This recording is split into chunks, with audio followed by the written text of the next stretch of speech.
대한민국 헌법은 대한민국은 민주공화국이고 모든 국민은 법 앞에 평등하다고 했습니다. 국민주권주의가 제1의 가치입니다.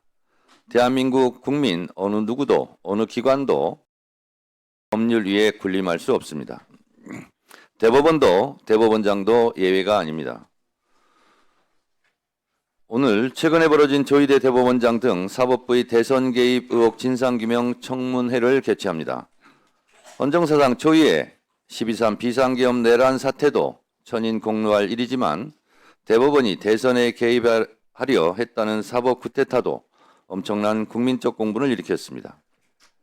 유력 대선 후보의 후보직을 박탈하려 했다는 국민적 의심으로 대법원의 신뢰는 땅에 떨어졌고 이는 결과적으로 대법원 스스로 국민적 신임을 배반하였다 할 것입니다. 조희대 대법원장의 리더십은 회복하기 어려운 지경이고 사퇴의 목소리도 높습니다. 그렇다면 대법원은 이에 대해 소상히 국민께 보고할 의무가 있고 국회는 그 진상을 규명할 권리가에 대한 증인 출석을 또한 의결했습니다.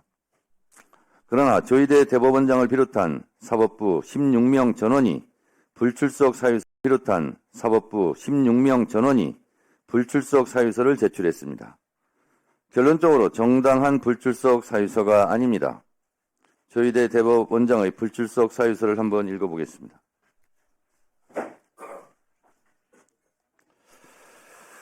최근 대법원에서 선고한 판결과 관련한 이번 청문회는 진행 중인 재판에 대하여 합의 과정의 해명을 요구하는 내용을 담고 있어 사법부의 독립을 보장한 대한민국 헌법 103조, 합의 과정의 비공개를 정한 법원조직법 제65조, 재판에 관한 국정조사의 한계를 정한 국정감사 및 조사에 관한 법률 제8조, 국회법 37조 1항, 제2호, 비목 등의 규정과 취지에 반하는 것으로서 헌법과 법률을 준수해야 하는 저로서는 청문회에 출석할 수 없다는 입장을 말씀드립니다. 2025년 5월 9일 조희대. 이렇게 불출석 사유서를 제출을 했습니다.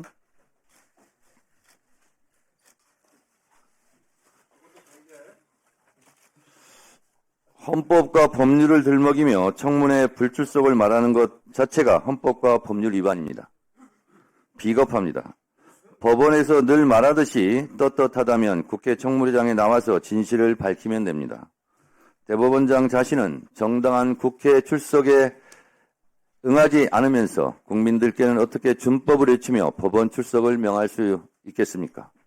대법원장 스스로 국회를 존중하지 않으면서 어떻게 법원을 존중하라 말할 수 있겠습니까?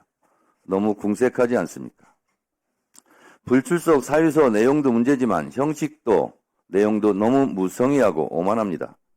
보통의 경우 불출석 사유서는 A4 용지 2장 안팎을 제출합니다. 대법관들이 마치 짠 듯이 3줄, 4줄, 5줄짜리 복사기로 복사에 붙인 듯 복붙입니다. 합의의 비밀을 지키기 위하여 청문회에 나갈 수 없다는 천편일률적인 내용이 참으로 부끄럽습니다.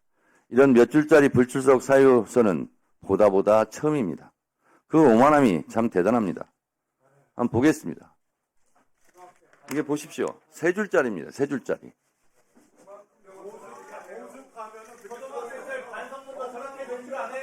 3줄짜리, 4줄짜리.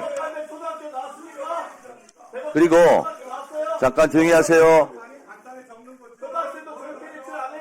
3줄로 쓰기에 민망했던지 폰트를 늘리고 자간을 늘려서 억지로 5줄짜리로 만든 대법관도 있습니다.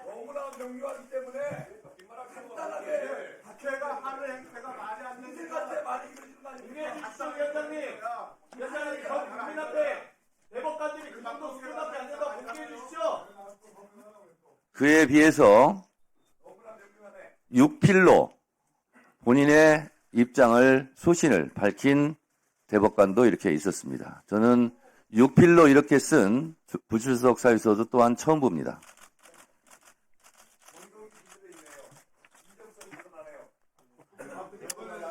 이러니 사법개혁의 목소리가 국민적 공감대를 얻는 것입니다.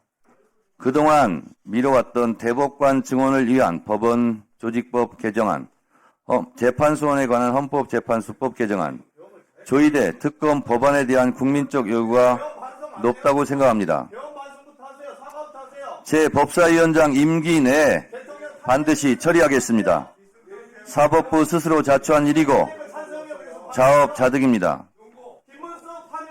장경태 의원님 좀 조용히 해주세요.